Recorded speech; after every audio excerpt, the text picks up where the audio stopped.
Helene, I understand you went on the Gaza Freedom March? I did. Where are you from? From Woodstock, New York. Oh, the famous Woodstock. Famous Woodstock. The infamous Woodstock. All right. Now, that's not exactly a metropolitan region. What made you go on the march?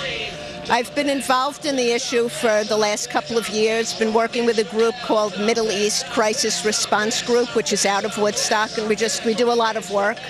And when I heard that this was happening, I went down to the initial organizing meeting and was hooked.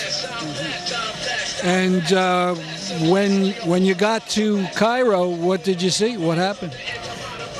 Well, Cairo is a police state, and they had determined, with the support, I'm sure, and pressure of the United States and Israel, to not allow us to go.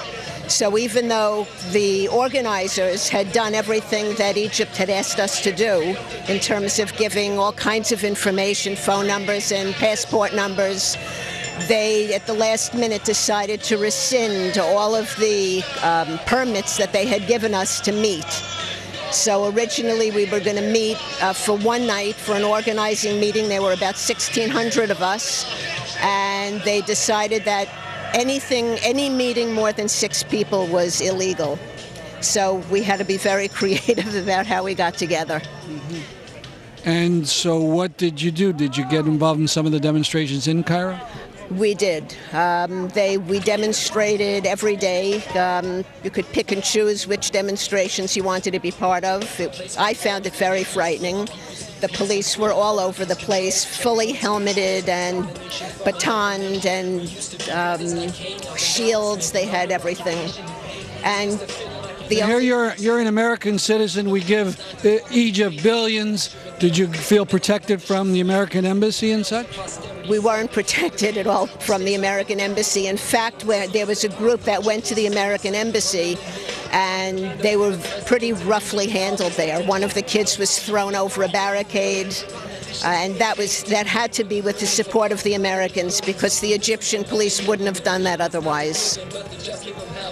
So they gave no help at all.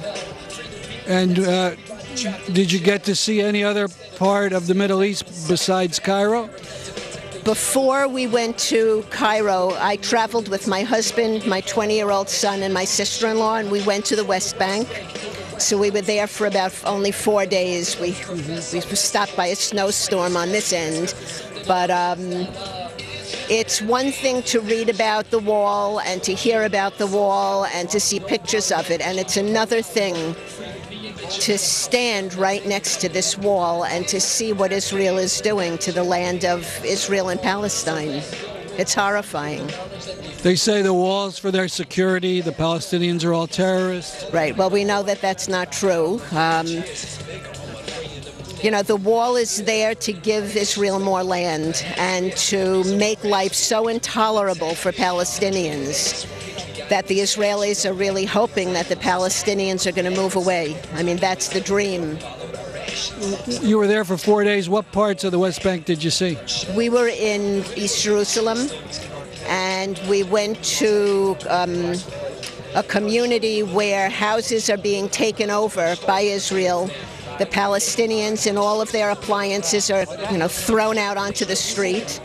And this Sheikh Jarrah? Yeah, and Jews from Brooklyn are coming there in 3-week stints, taking over the houses. It was just horrifying. And that'll continue to happen for the next 2 hours. Well, you've been changed by this experience, I assume. I think there's no way that you can't be. Once you really know what's going on there, you can't turn your back on it. Okay. Well, thank you very much for this interview. Sure, you're welcome. Thanks for doing it.